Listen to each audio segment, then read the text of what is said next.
Self-confidence. Now, when I would ask most of you, how do you want to be seen by other people? Most of you would say, likable. They should see me as a nice person. I only have to change the setting a little bit, let's say in a job interview, or during a representation, or in an ordinary business meeting. And suddenly, almost every one of you would say, no, I want to be seen as competent, as self-confident, as sovereign. You want to be taken serious. Now, why does that change so quickly?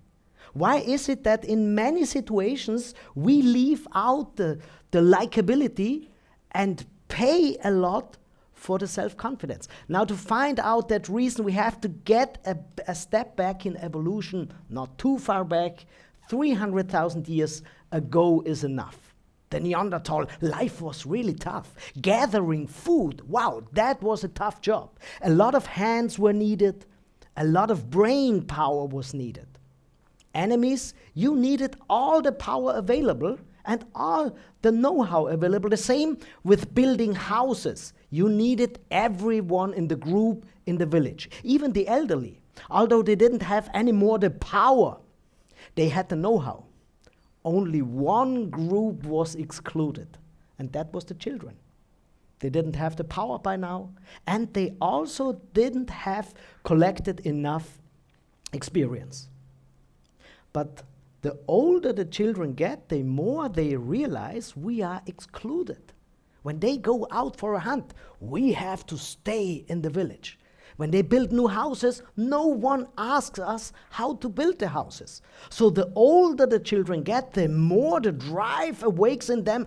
I want to be a full member of the group, of the society.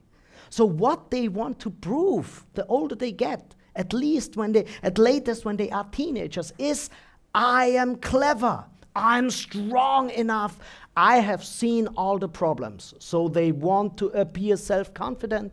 They want to appear absolutely sure of themselves, and what they always want to avoid is embarrassment.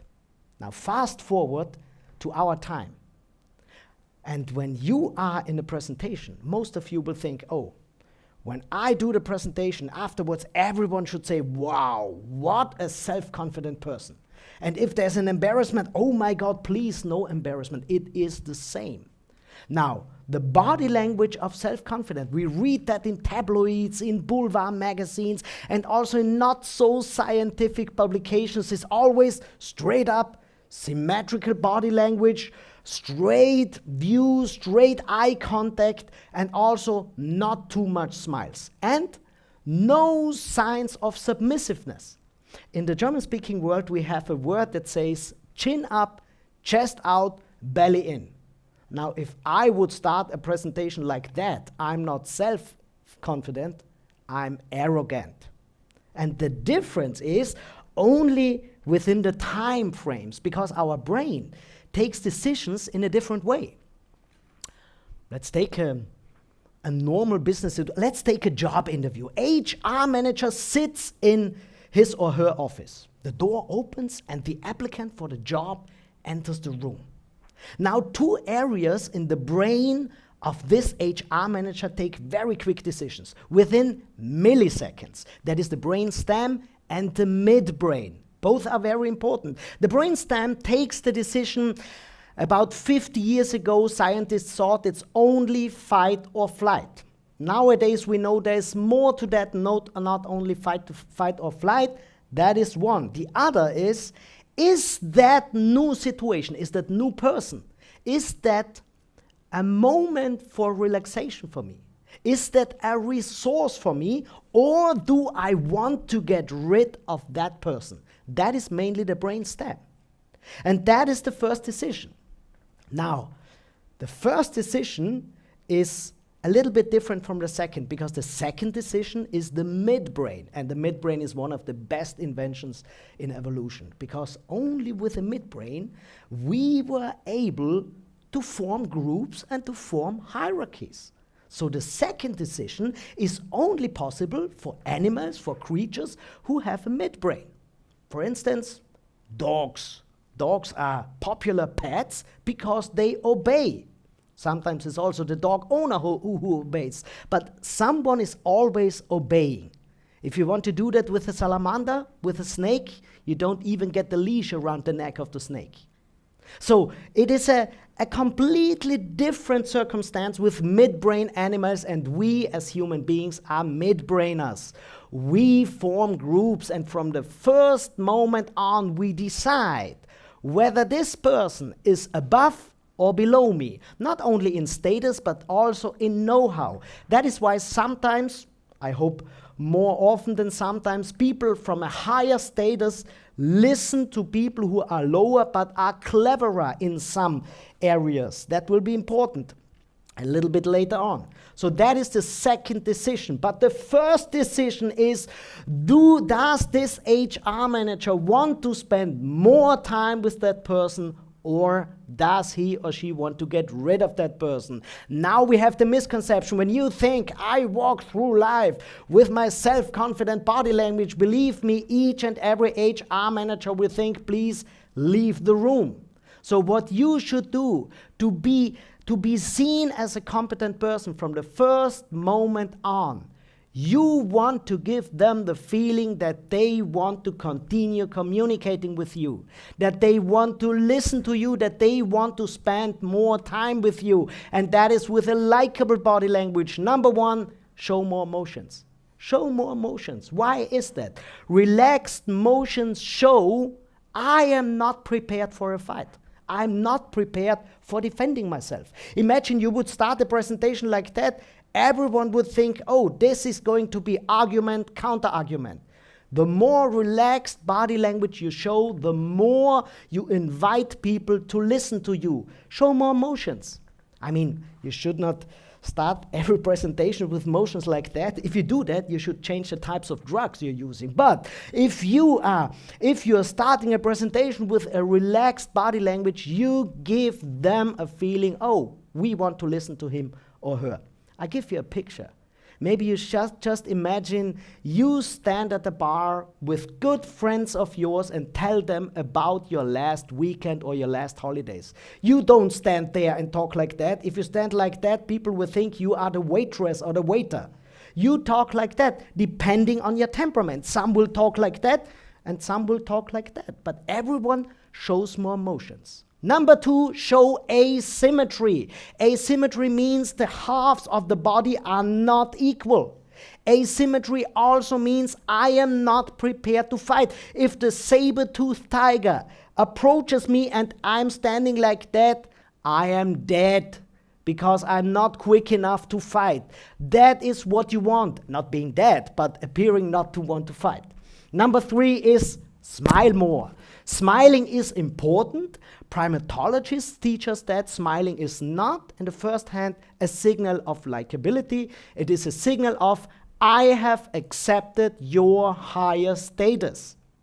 That is why when you see a person from a higher status but you don't like, you still smile at that person. When the police stops you over and the police officer looks at the side window of your car, you show that facial expression.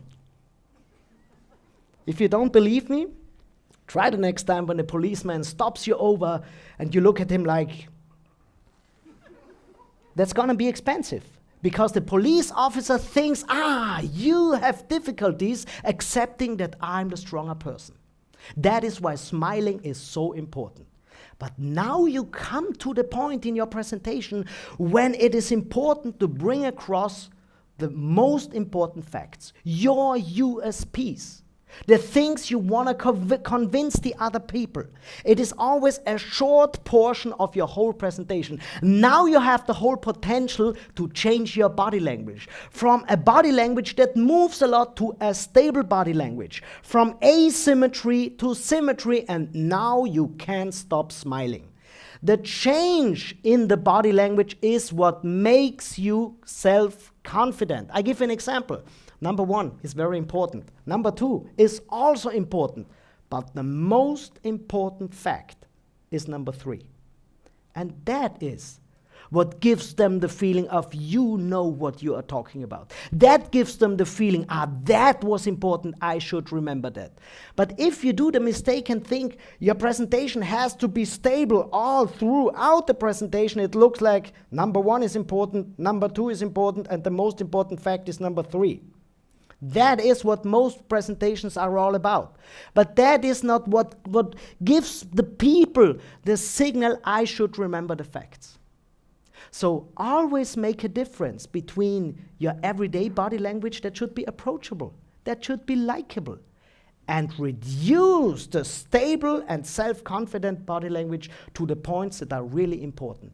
If you do it too long, you are always a little bit standoffish. Maybe it's easier if you think of an everyday situation, let's say Monday morning, and you are at home, and as always, the children don't obey. They don't do what you want them to do.